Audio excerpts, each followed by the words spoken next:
Assalamualaikum warahmatullahi wabarakatuh. Perkenalkan, nama saya Gibi Sophia dari Prodi Tajris IPA. Dalam video ini saya akan melakukan percobaan yakni efek tindal. Sebelum melakukan praktikum, alangkah baiknya kita mengetahui apa sih efek tindal itu. Jadi, salah satu sifat koloid yakni efek tindal adalah gejala penghamburan cahaya ke segala arah oleh partikel-partikel koloid sehingga tampak seperti titik-titik terang atau lintasan cahaya. Oke, langsung saja pada praktikum.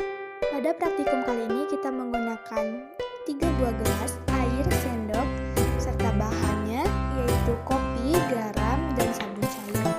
Langkah pertama, 3 buah gelas kaca bening diisi dengan air. Di sini air sebagai zat pelarut. Penggunaan gelas kaca bening bertujuan untuk mengetahui perbedaan dan juga fasa yang ada dalam larutan, suspensi, dan koloid. Di sini untuk solut atau zat terlarut, saya menggunakan garam, sabun cair, dan juga kopi. Langkah selanjutnya, masukkan garam dapur atau NaCl ke dalam gelas kaca bening yang sudah terisi dengan air.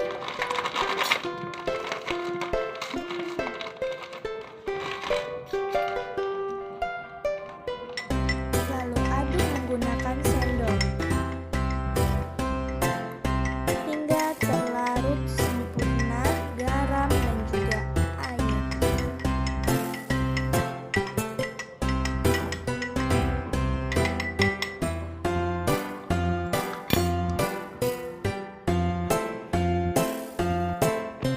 Pada larutan garam, di sini terdapat satu fase homogen yang jernih dan stabil serta tidak adanya endapan.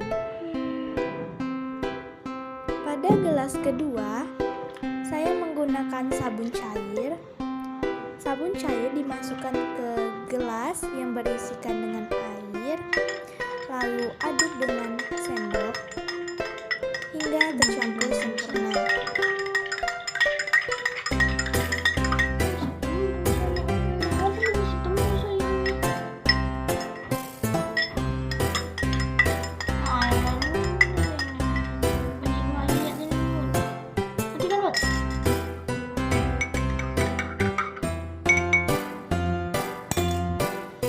Pada larutan sabun cair di sini dapat kita lihat ada satu fase, tetapi sebenarnya ada 2 fase atau lebih dan terlihat airnya yang terlihat keruh dan tampak stabil.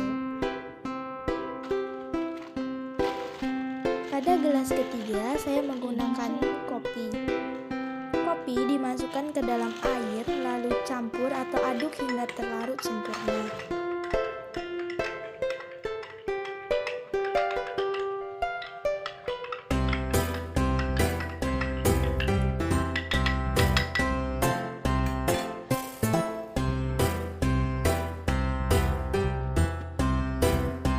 Pada larutan kopi, di sini terdapat 2 fase heterogen yang terpisah secara perlahan dan terlihat tidak stabil.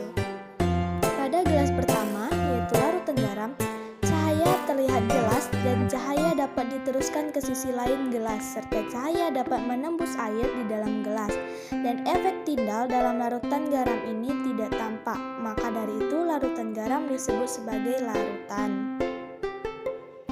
Pada gelas kedua, saya menggunakan larutan sabun cair. Di sini cahaya tidak dapat diteruskan atau menembus sisi lain gelas, melainkan dibiaskan ke segala arah oleh partikel-partikel yang merupakan ciri dari koloid. Maka termasuk koloid jenis buih yang terdispensi gas ke fase terdispensi cair.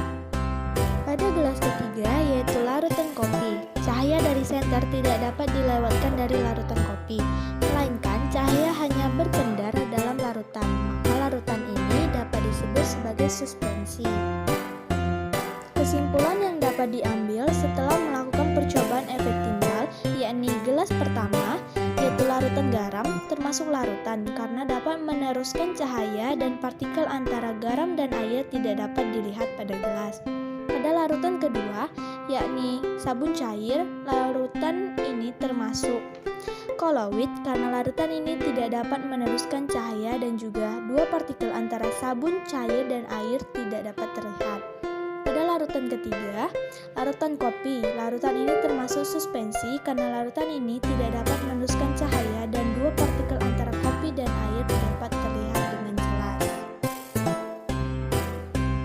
Sekian praktikum kali ini. Terima kasih. Wassalamualaikum warahmatullahi wabarakatuh.